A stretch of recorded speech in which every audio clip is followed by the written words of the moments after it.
प्रिय छात्रों, नमस्कार। आरएस का विज्ञापन आ चुका है।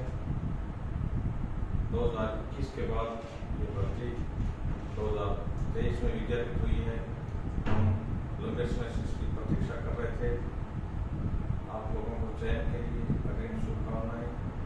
आपने तैयारी शुरू कर दी होगी।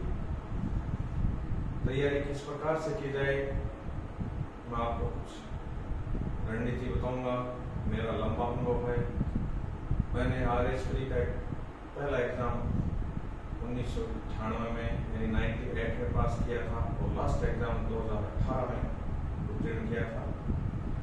98 से लेकर के 2018 तक मेरा लगभग 20 साल का अनुभव है। वो अनुभव आपसे यहाँ साझा कर रहा हूँ। जो इस फील्ड में विद्यार्थी नए आए हैं उनके लिए विशेष तौर से ये काम की बात है। किस प्रकार हम तैयारी करें, किस दिशा में करें, किस सब्जेक्ट को ज़्यादा पढ़ें, किसको बिल्कुल छोड़ें, इस प्रकार की हमारी रणनीति होगी। मित्रों, हमें पता है कि 200 अंक हैं इसमें।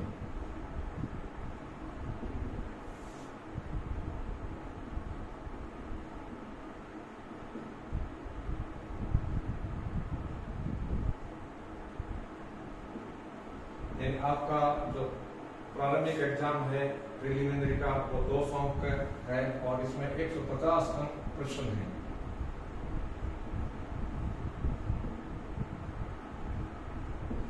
प्रत्येक प्रश्न लगभग 1.33 यानी 1.33 अंक का है।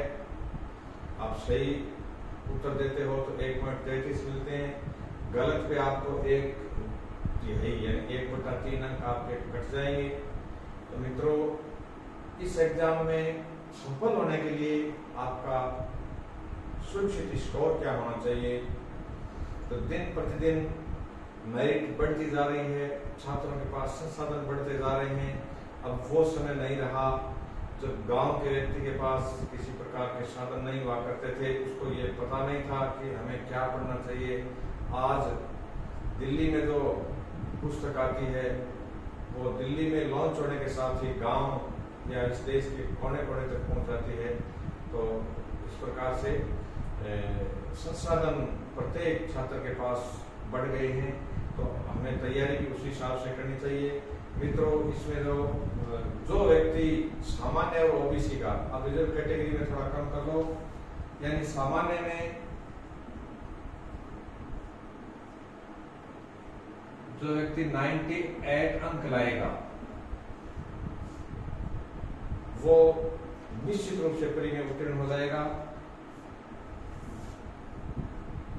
ओबीसी का भी यही स्कोर रहेगा, संभावित है। बाकी पेपर पे निर्भर होता है, इससे 10% अप डाउन भी हो सकता है। एससी और एसटी ये दोनों 90 के आसपास रहेंगे। तो हमें इस प्रकार से तैयारी करनी चाहिए ताकि हमें पेपर देते हम श्योर हो जाएं कि हमारा प्री एकदम क्लियर है और हम तुरंत बिना रिजल्ट का इंतजार किए मेन की तैयारी शुरू करें। मित्रों, समय हमारा खराब नहीं हो। तो इसमें पहला पॉइंट है राजस्थान के प्रागैतिहासिक स्थल।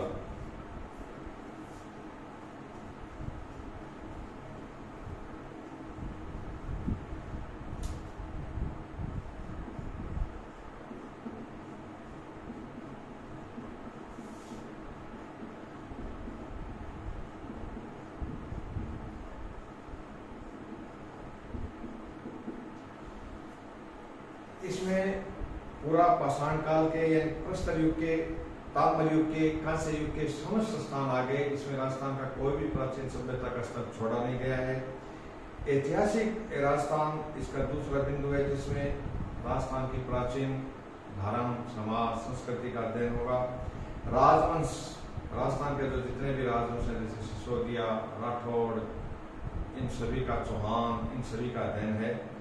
फिर आता है आधुनिक राजस्थान और उसका एकीकरण। आधुनिक राजस्थान में पूरा राजस्थान का स्वतंत्रता आंदोलन है, समाचार पत्रों का क्या योगदान है, कहाँ शिक्षण संस्थाएं आजादी के समय खुली थी, ये सारी चीजें इसमें आ गई। राजस्थान का एकीकरण आ गया।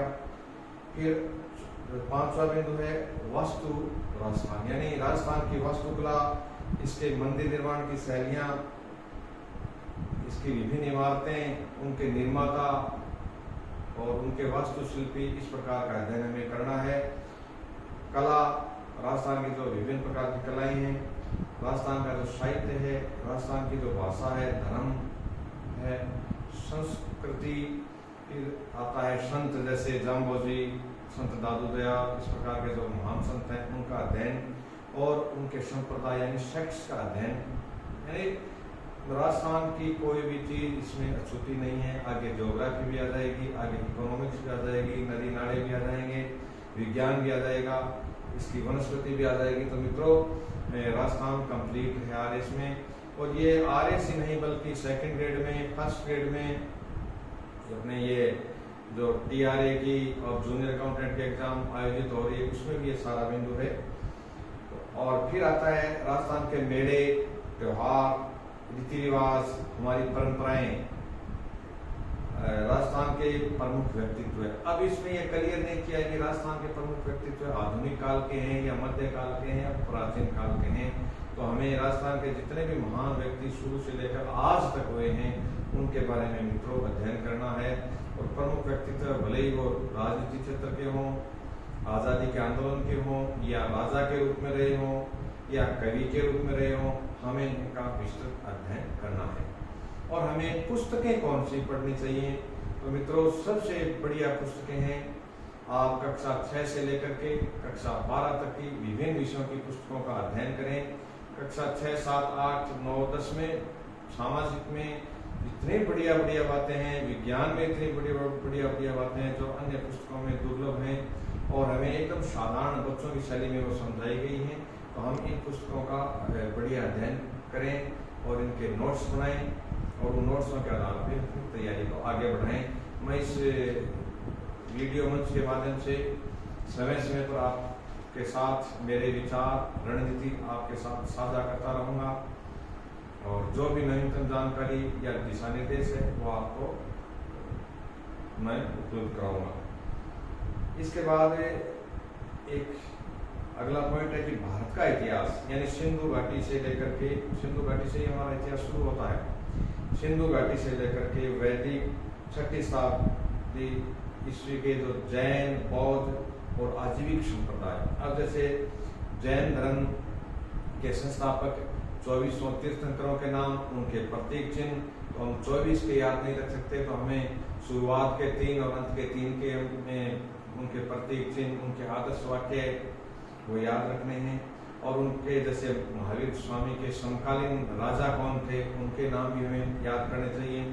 बौद्ध धर्म के संस्थापक और गौतम बुद्ध के समकालीन राजाओं के ऊपर बार बार प्रश्न आते हैं और गौतम बुद्ध की उपलब्धियां, जैन और बौद्ध धर्म के उदय की क्या परिस्थितियां थी, क्यों इनका उदय हुआ और क्यों इनका फिर पराभव हुआ, ये सारी चीजें हमें अध्ययन करनी है। आजीविक संप्रदाय क्या था, मखलिक पुत्र गोसाल कौन थे,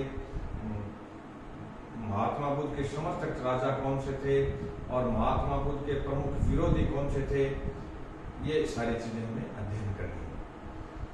फिर आता है मौर्य साम्राज्य, कुषाण साम्राज्य, सातवाहन साम्राज्य, गुप्त साम्राज्य, चालुक्य साम्राज्य, पल्लव साम्राज्य, चोल साम्राज्य, यानी उत्तर भारत और दक्षिण भारत दोनों को कवर किया गया इसमें। यानी भारत के प्राचीन भारत के इतिहास में एक भी बिंदु इस सब्जेक्ट से अछूता नहीं रहा है, सारा सिलेबस में समाहित है। प्राचीन भारत में कला और वास्तु विज्ञान, प्राचीन भारत का साहित्य, संस्कृत भाषा का, पाली भाषा, प्राकृत भाषा का, तमिल भाषा का, तो मित्रों दक्षिण का साहित्य भी आ गया। हम संगम काल को भी इसमें हमें पढ़ना पड़ेगा, तो हमें उत्तर भारत का साहित्य, इतिहास, कला, संस्कृति, इन सब के बारे में पढ़ेंगे। फिर आता है सल्तनत शासकों की उपलब्धियां, सिर्फ ये एक बिंदु लिखा है कि उपलब्धियां। अब उपलब्धि वो रण क्षेत्र में भी हो सकती है, उपलब्धि कला के क्षेत्र में भी हो सकती है, चित्रकला में भी हो सकती है, या कोई इमारत बनाने में भी हो सकती है। तो मित्रों सल्तनत काल भी पूरा है, तो आप इसके लिए आशीर्वादी लाल श्रीवास्तव की पुस्तक पढ़ें, उसमें बहुत अच्छा तरीके से समझाया गया है। और जब आशीर्वादी लाल श्रीवास्तव की पुस्तकें हम पढ़ते हैं तो हमें यूँ लगता है कि मानो कि हम भी उस काल के अंदर या उस युद्ध भूमि के अंदर बैठे हुए हैं। इस प्रकार आपके याद करने में बहुत आसानी रहेगी। फिर विजयनगर साम्राज्य की सांस्कृतिक उपलब्धियां, यानी विजयनगर साम्राज्य के युद्ध उनके बारे में कुछ नहीं लिखा है, सिर्फ उसकी सांस्कृतिक उपलब्धियां हैं। कृष्णदेवराय के बारे में हम पढ़ेंगे या उनके दरबारी जो विद्वान जो अष्टदिग्गज हुआ करते थे उनके बारे में हम सारा अध्ययन करेंगे। फिर आता है मुगल काल। तो मुगल काल में एक बिंदु लिखा है कि अफगान राजपूत, मैंने सिलेबस ले रखा है मित्रों हाथ में। अफगान राजपूत दक्कनी मराठे, इनसे जो मुगलों को चुनौतियां मिली थी उन चुनौतियों के बारे में, यानी मुगलों ने जो लड़ाइयां लड़ी उन सारों का अध्ययन हमें यहाँ करना पड़ेगा। फिर मध्यकाल की यानी मुगल काल की जो कला वास्तु चित्रकला संगीत, इसमें सल्तनत और मुगल दोनों के आगे। फिर आता है भक्ति और सूफी आंदोलन। तो मित्रों जितने भी भक्ति संत हैं उनका हमें अध्ययन करना है, उनकी रचनाओं का अध्ययन करना है, उनके द्वारा जो प्रवर्तित संप्रदाय हैं, जैसे अष्टसाप किसने स्थापित किया था, या बल्लवाचार्य ने शुद्धाद्वैत अवधारणा प्रचलित की थी, शंकराचार्य ने कौन सी अवधारणा प्रचलित की, इन सारी चीजों का अध्ययन हम इसमें करेंगे। तो बार बार मैं आपको कहता हूँ कि आप AL श्रीवास्तव की पुस्तक पढ़ें, इतिहास के लिए पर्याप्त हैं वो पुस्तकें। और आप राजस्थान माध्यमिक शिक्षा बोर्ड की जो भी इतिहास की पुस्तकें हैं, सामाजिक की पुस्तकें हैं, राजनीति विज्ञान की पुस्तकें हैं और भूगोल की पुस्तकें हैं, अर्थव्यवस्था की जो पुस्तकें हैं उनका आप अच्छे ढंग से अध्ययन कर लेंगे, अखबारों का अध्ययन अच्छे ढंग से कर लेंगे तो मित्रों आपको प्री में उत्तीर्ण होने से कोई रोक नहीं सकता। फिर आता है आधुनिक काल। आधुनिक काल में सिर्फ इतना ही लिखा है कि 19वीं शताब्दी से लेकर के 1964 तक भारत में जो भी हुआ, यानी राष्ट्रवाद का उदय, यानी स्वतंत्रता आंदोलन, पूरा स्वतंत्रता आंदोलन हमें पढ़ना है। हमें इसमें सिर्फ राष्ट्रवाद दे दिया तो इसमें जो नरमपंथ भी है वो भी पढ़ेंगे, गरमपंथी विचारधारा को भी पढ़ेंगे, क्रांतिकारी आंदोलन क्या थे, क्रांतिकारियों की उपलब्धियां क्या थी, क्रांतिकारियों ने कौन सी संस्थाओं का निर्माण किया, या किस अधिकारी की हत्या किस क्रांतिकारी ने की, या किस हत्याकांड में किस क्रांतिकारी को फांसी दी गई। इस प्रकार का अध्ययन हमें इसमें करना है। फिर आता है प्रेस। तो भारत का जो प्रेस है, भारत के जो समाचार पत्र है, पहला कौन सा था, वर्नाकुलर प्रेस से प्रभावित पहला कौन सा था, और कौन सा समाचार पत्र अंग्रेजी का था, कौन सा बंगाली का था, कौन सा समाचार पत्र हिंदी भाषा का प्रथम था, और कौन से हमारे राष्ट्र कवि हुए हैं जिन्होंने अपनी कलम से देश के आज़ादी के आंदोलन को आगे बढ़ाने का प्रयास किया था, यानी उन लोगों को प्रेरणा दी थी। तो ये अध्ययन हम करेंगे। शिक्षा का विकास, शिक्षा शब्द लिखा हुआ है, इसमें हम वुड्स डिस्पेच भी हमें अध्ययन करना है, मैकाले मिनट्स का भी हमें अध्ययन करना है, अंग्रेजों ने जो शेडलर एक्ट बनाया उसका अध्ययन करेंगे, यानी अंग्रेजों ने जो जो संस्थाएं स्थापित की हैं शिक्षा में। फिर आज़ादी के बाद हम कोठारी आयोग भी इसमें हमारे सिलेबस में है तो उसका अध्ययन भी करेंगे। पंडित नेहरू ने, भारत के द्वितीय राष्ट्रपति सर्वपल्ली राधाकृष्णन ने शिक्षा के बारे में क्या सोचा, बुनियादी शिक्षा क्या थी, गांधी जी के शिक्षा के प्रति क्या विचार थे, तो सारी चीजें इसमें हमें अध्ययन करनी है। फिर आता है भाषाई पुनर्गठन, यानी भारत के राज्यों का पुनर्गठन आज़ादी के बाद भाषा के आधार पर किस प्रकार किया गया, भाषाई पुनर्गठन आयोग के अध्यक्ष कौन थे, उसमें कौन कौन सदस्य थे, या उसकी क्या क्या सिफारिशें थी, और भाषाई आधार पर गठित मित्रों भारत का पहला राज्य कौन सा था। तो इस प्रकार का अध्ययन, आज हम केवल जनरल बात कर रहे हैं सिलेबस के बारे में। कुछ टॉपिक इस सिलेबस के मैंने मेरे जो 29 वीडियो हैं उनमें पहले डाल रखे हैं और बाकी प्रतिदिन डालेंगे। मित्रों आपके ये सेकंड ग्रेड में भी ये तैयारी काम आएगी, और निश्चित रूप से आप RS प्री यदि आप मेरे साथ बने रहोगे तो आपको कोई रोक नहीं सकता कि आप प्री में फेल हो जाओ। और मित्रों प्री में जब आप उत्तीर्ण होंगे और आप इस मन से इस वीडियो को आप लगातार देखते रहोगे तो आपको पता चलेगा कि मैंने जो मेहनत की है और आपको जो मार्गदर्शन किया है, दोनों मिलकर के एक सफलता में बदल जाएंगे। और इसी प्रकार हम आगे RS मेंस भी चलाएंगे। फिर आता है नेहरू युग में संस्था निर्माण। नेहरू जी के काल में कौन कौन सी संस्थाएं बनी, भारत का आधारभूत ढांचा किस प्रकार उन्होंने तैयार किया। तो संस्था में इनमें जो भी कंपनियां हैं, जैसे शेल है, टिस्को पहले बन गया था, शेल है, या सार्वजनिक क्षेत्र के जो बैंक हैं उनकी कब स्थापना हुई, और योजना आयोग है, या हमारे जो ड्रग्स की जो भारत सरकार की जो बहुत बड़ी बड़ी कंपनियां हैं, इन सारों के बारे में हम अध्ययन करेंगे। फिर आता है उस काल का विज्ञान और तकनीक, यानी 1964 तक का जो विज्ञान और तकनीकी का भारत में विकास हुआ मित्रों, उसके बारे में हमें अध्ययन करना है।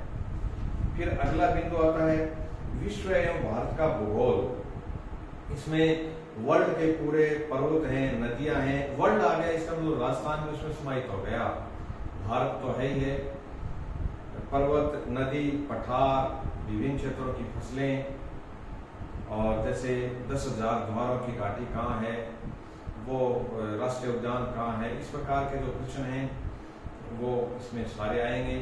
और मित्रों, एक जो रूस यूक्रेन युद्ध हो रहा है, ये वर्ल्ड करंट में भी आ गया, और ज्योग्राफी के आधार पर इसमें बांधों के बारे में पूछा जा सकता है कि ये बांध कहाँ है, या ये सागर कहाँ है, या इनकी जो भौगोलिक परिस्थिति है, स्थिति है, वो कैसी है, रूस और इस यूक्रेन की, ये सारी चीजें इसमें समाहित है।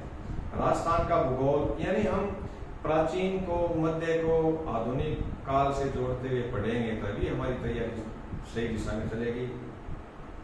अगला बिंदु आता है मित्रों राजस्थान का भूगोल।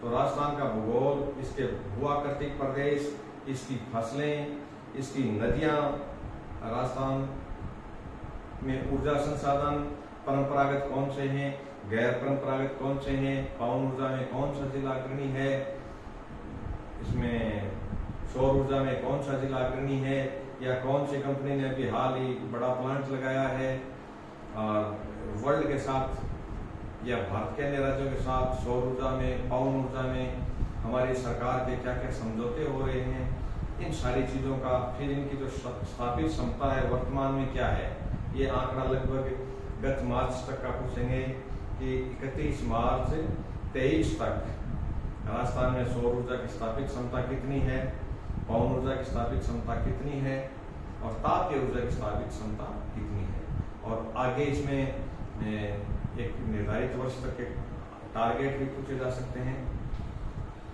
फिर राजस्थान का जो पर्यटन है, तो पर्यटन में सारी चीजें आ गई, किले, महल, नदियां, वो जो पर्यटक स्थल हैं, तो सारी चीजें इसमें।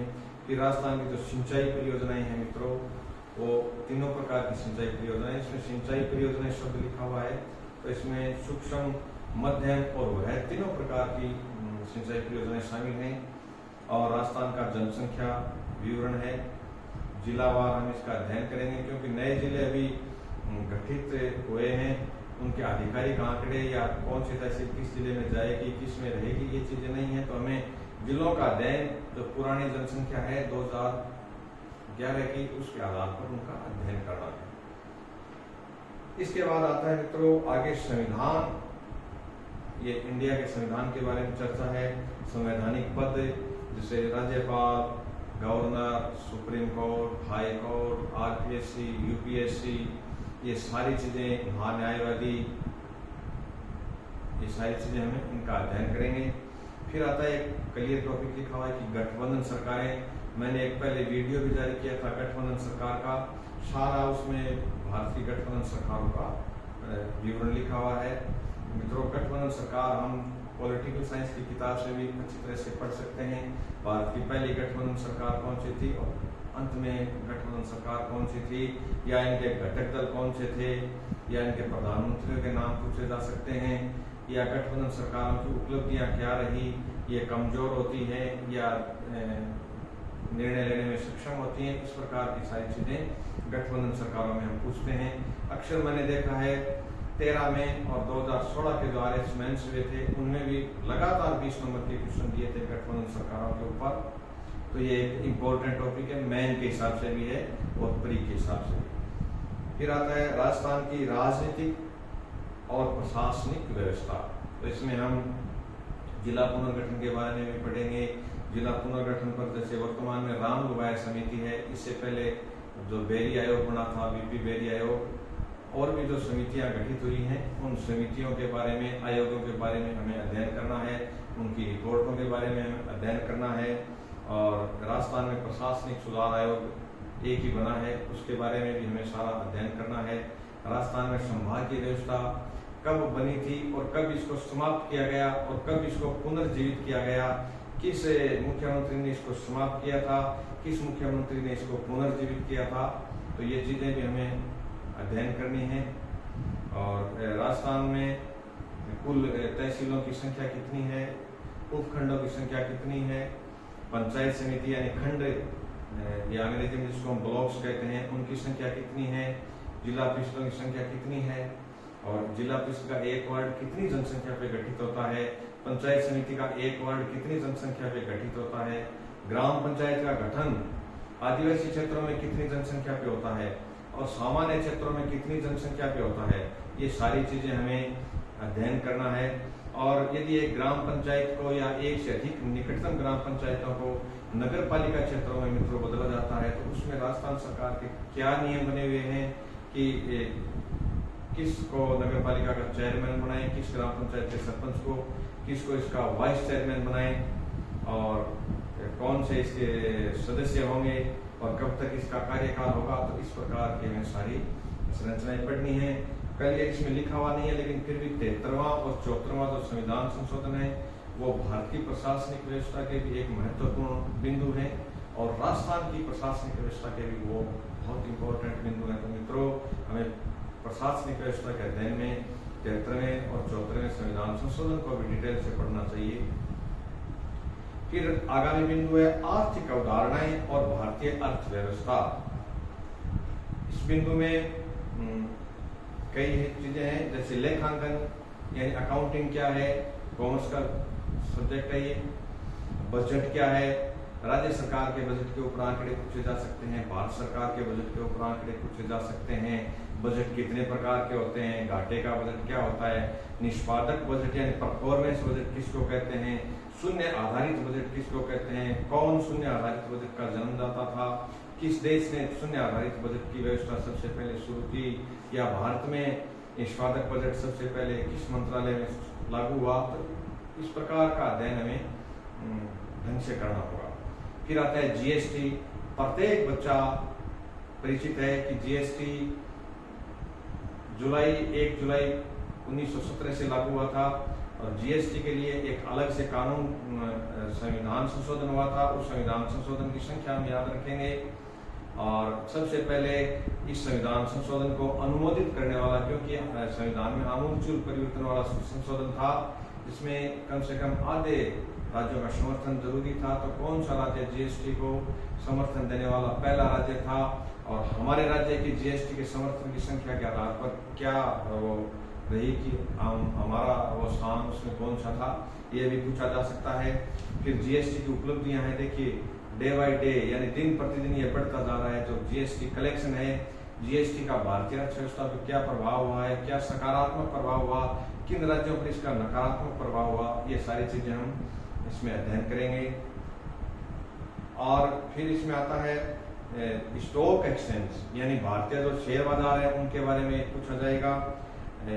सेबी स्टॉक जो सेबी है स्टॉक एक्सचेंजों पे कंट्रोल रखती है, विभिन्न कंपनियों पे कंट्रोल रखती है, उसके बारे में भी विस्तृत रूप से पूछा जा सकता है कि सेबी की कब स्थापना हुई, कब सेबी को संवैधानिक मान्यता दी गई।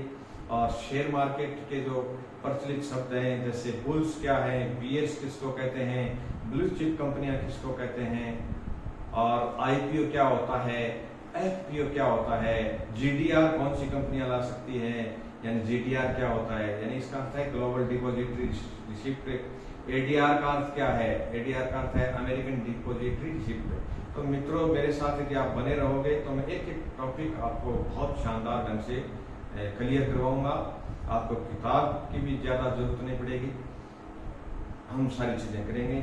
फिर आता है ई कॉमर्स। ई कॉमर्स के बारे में हम अच्छे तरीके से जानते हैं, ई कॉमर्स के कितने प्रकार हैं और ई कॉमर्स का क्या योगदान है इंडियन इकोनॉमी में। फिर आता है सार्वजनिक वितरण प्रणाली यानी पीडीएस, ये आरएस का बहुत पुराना बिंदु रहा है और शुरू से अब तक जब तक जो एग्जाम मैंने दिए हैं उनमें लगभग पीडीएस के ऊपर क्वेश्चन पूछा जाता रहा है मित्रों। पीडीएस के टारगेट क्या होते हैं, पीडीएस में कौन कौन से खाद्यान्न वितरित किए जाते हैं, किनको कितनी मात्रा में खाद्यान्न दिए जाते हैं और इनमें राज्यकांश क्या होता है, यह कब शुरू हुई थी, इस प्रकार का जो अध्ययन है वो पीडीएस में यानी सार्वजनिक वितरण प्रणाली के तहत हम करते हैं। और इसमें जैसे पोस्ट मशीन क्या है, तो साधारण सी बात है कि पोस्ट का पूरा नाम भी पूछा जा सकता है, पॉइंट ऑफ सेल्स, जिस बिंदु पर थोक वो राशन विक्रेता व्यक्ति के आधार को प्रमाणित करते हुए उसको सामग्री देता है, उस मशीन का नाम पोस्ट मशीन है। ये छोटी छोटी चीजें हैं। फिर आता है मुद्रास्फीति क्या है, तो मित्रों 1-1.5 साल से मुद्रास्फीति भारत में एक ज्वलंत बिंदु रहा है। आरबीआई की जो नीति थी उसको ये मुद्रास्फीति थोड़े दिन पहले क्रॉस कर चुकी है। मुद्रास्फीति को नियंत्रित कैसे किया जाता है, इसमें एक ये बिंदु भी है। तो नियंत्रित करने के लिए मौद्रिक नीतियां जारी की जाती हैं। मौद्रिक नीति जारी करने वाली कमेटी में कितने सदस्य होते हैं, कौन इसका अध्यक्ष होता है, इसमें निर्णय कैसे लिए जाते हैं, ये सारी चीजें हम अध्ययन करेंगे। और फिर आता है राजस्थान में आर्थिक विकास, राजस्थान नहीं है भारत का है कि भारत का आर्थिक विकास और आयोजना, इसमें भारत का व्यापार, कृषि, उद्योग, समस्याएं, कौन सा उद्योग सार्वजनिक क्षेत्र का किस वर्ष स्थापित हुआ था, या कौन सा शहर किस उद्योग के लिए प्रसिद्ध है, जैसे रेणुकूट किस उद्योग के लिए प्रसिद्ध है, त्रिवेंद्रम किस उद्योग के लिए प्रसिद्ध है, इस प्रकार के प्रश्न इसमें आ सकते हैं। भारत की प्रथम सूती वस्त्र मिल कहाँ लगी थी, भारत की प्रथम जूट मिल कहाँ लगी थी, भारत की प्रथम कागज मिल कहाँ लगी थी, भारत की प्रथम ऊन मिल कहाँ लगी थी, इस प्रकार की चीजें इसमें हम अध्ययन करेंगे। और उद्योगों के सामने क्या क्या समस्याएं हैं उनका अध्ययन करना है। एचडीआई यानी मानव विकास सूचकांक क्या है, इसके आधार बिंदु क्या होते हैं, उनका हमें अध्ययन करना है। एचडीआई सबसे पहले किस वर्ष जारी हुआ, राजस्थान ने किस वर्ष जारी किया, भारत का एचडीआई में कौन सा स्थान है, तो ये सारी चीजें हम अध्ययन करेंगे। एचडीआई में टॉप पे कौन सा देश है और हमें टॉप के 3 देश का अध्ययन करना चाहिए, और लोएस्ट 3 देश कौन से हैं, भारत की क्या स्थिति है, ये सारा करेंगे। वैश्विक खुशहाली सूचकांक यानी वर्ल्ड हैप्पीनेस इंडेक्स में कौन सा देश प्रथम स्थान पे है और लास्ट में कौन सा देश है, हमारे देश की क्या स्थिति है, इस प्रकार का अध्ययन करेंगे। तो मित्रों जैसे फन, फन का अर्थ होता है मजाक या खुश, व्यक्ति खुश होता है तो वो मजाक करता है, तो हम याद रखेंगे कि फिनलैंड प्रथम स्थान पे है, यानी वर्ल्ड हैप्पीनेस इंडेक्स में प्रथम स्थान 2023 में फिनलैंड का है। हमारा जो इंडिया है इसका 136वां स्थान है। और सेकंड स्थान पे कौन सा देश है, ज्यादातर स्कैंडिनेवियन जो देश हैं वो वर्ल्ड हैप्पीनेस इंडेक्स में ऊपरी स्थानों पे आते हैं। फिर आता है भारत सरकार की फ्लैगशिप योजनाएं, कौन कौन सी योजनाएं फ्लैगशिप योजनाओं के रूप में यानी प्रमुख योजनाओं के रूप में वर्णित हैं, ये कब से शुरू की गई, इनके टारगेट क्या हैं, और स्टेट वाइज टारगेट अचीवमेंट्स यानी उपलब्धियां प्राप्त करने में कौन सा राज्य अग्रणी रहा है, तो इसमें ये सारी चीजें अध्ययन करेंगे। फिर आता है गरीबी मापदंड क्या है, बीपीएल रेखा क्या है, एपीएल क्या है, और जैसे लकड़ा वाला फार्मूला क्या है, गरीबी निर्धारण के लिए कौन कौन सी समितियां बनी हैं, या गरीबी का मापदंड किन आधारों पे होता है, यानी कैलोरी जो मापदंड है वो कितना ग्राम में होना चाहिए, कितना शहरी क्षेत्र में होना चाहिए, सी रंगराजन कमेटी क्या कहती है इसके बारे में, तेंदुलकर समिति क्या कहती है, तो इस प्रकार के अध्ययन हमें सारे करने हैं। और ये सारे बिंदु जो हैं लगभग आपको भारत के इकोनॉमिक सर्वे में और राजस्थान के इकोनॉमिक सर्वे में मित्रों, यदि आप आरएस बनना चाहते हो तो आप ये दोनों किताबें जरूर खरीदो। एक तो economic survey of India latest, और एक राजस्थान का इकोनॉमिक सर्वे जो बजट से पहले जारी होता है, उसकी बुक आप अलग से खरीदें, उसमें नवीनतम आंकड़े मिल जाएंगे। फिर आगामी बिंदु है राजस्थान की अर्थव्यवस्था, यानी राजस्थान की अर्थव्यवस्था का परिदृश्य क्या है, राजस्थान में कौन कौन से उद्योग हैं, उद्योगों की वर्तमान स्थिति क्या है, और उद्योगों की उपलब्धियां क्या हैं या उद्योगों में समस्याएं क्या हैं, और राजस्थान की कल्याणकारी योजनाएं और राजस्थान में फ्लैगशिप योजनाएं कौन कौन सी हैं।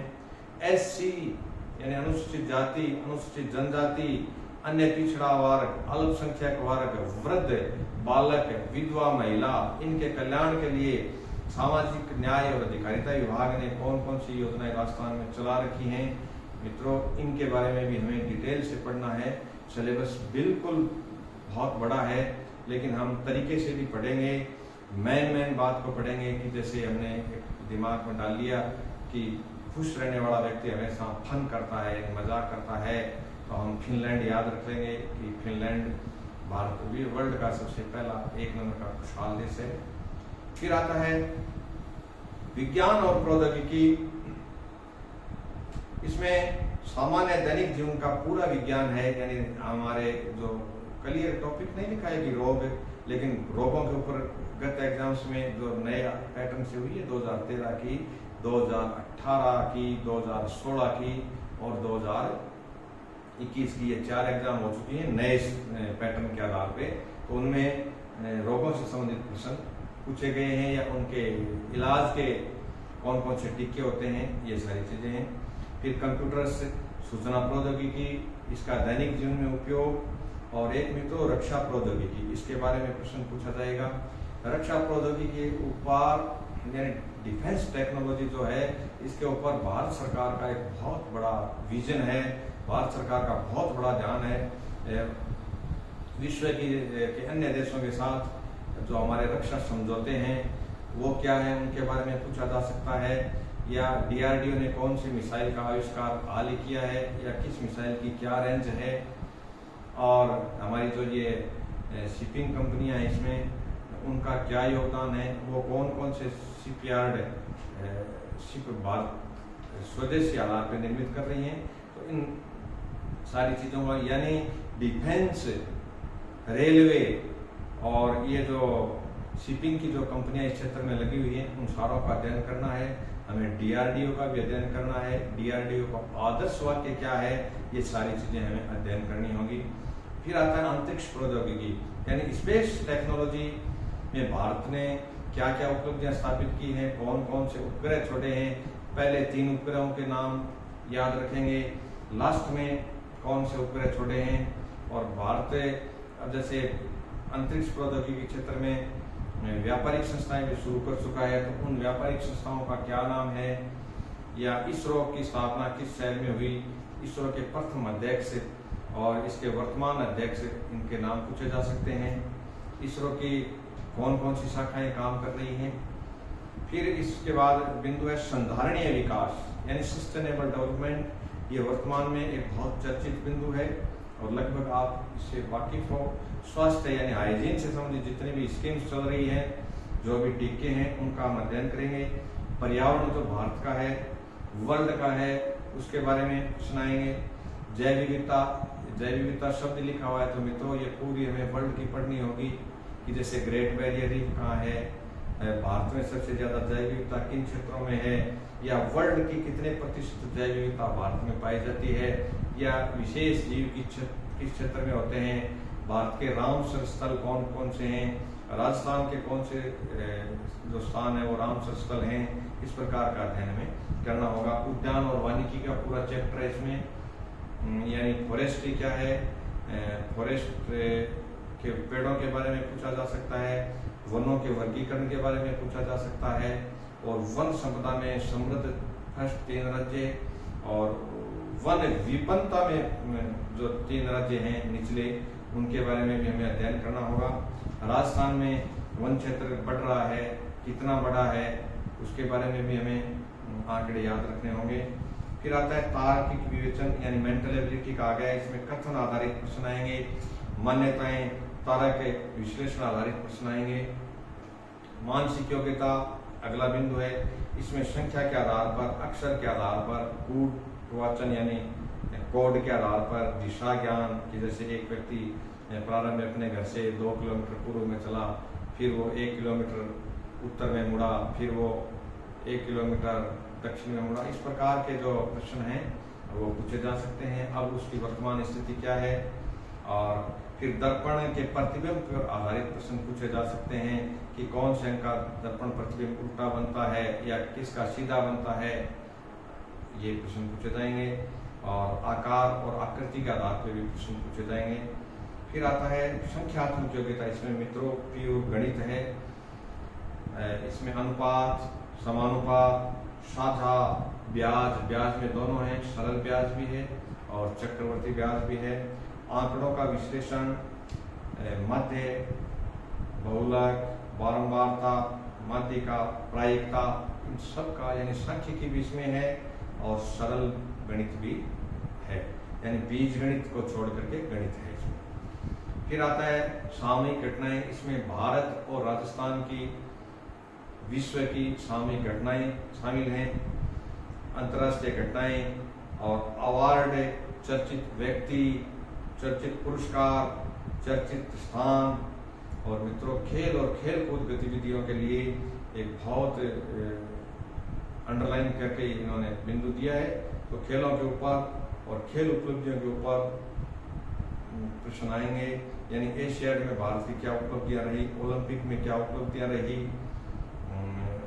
वर्तमान ओलंपिक कहाँ हो रहे हैं, गत ओलंपिक कहाँ हुए थे, फर्स्ट ओलंपिक कहाँ हुए, इस प्रकार के प्रश्न पूछे जाएंगे। और राजस्थान की कौन कौन सी हस्तियों ने राष्ट्रीय खेलों में, अंतर्राष्ट्रीय खेलों में मेडल जीते हैं, या खेल से संबंधित पुरस्कार कौन कौन से हैं, खेलों के विकास से संबंधित क्या क्या योजनाएं हैं, सरकार ने सरकारी नौकरियों में खेलों को बढ़ाने के लिए क्या प्रावधान किए, ये सारी चीज़ें इसमें पूछी जाएंगी।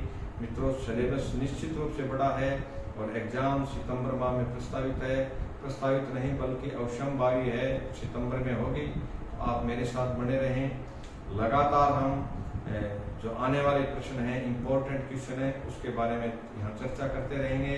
आपको कम मेहनत में वो प्रश्न अच्छे ढंग से याद हो जाएंगे, लेकिन आप कम से कम टारगेट कितने अंकों का रखेंगे, 98 अंक, यानी 98 अंक आपके आए तभी आप RSP में सफल हो पाओगे, अन्यथा बहुत मुश्किल है। आपको रिजल्ट का वेट करना पड़ेगा। आप तैयारी ऐसे करो कि आपको रिजल्ट का वेट नहीं करना पड़े।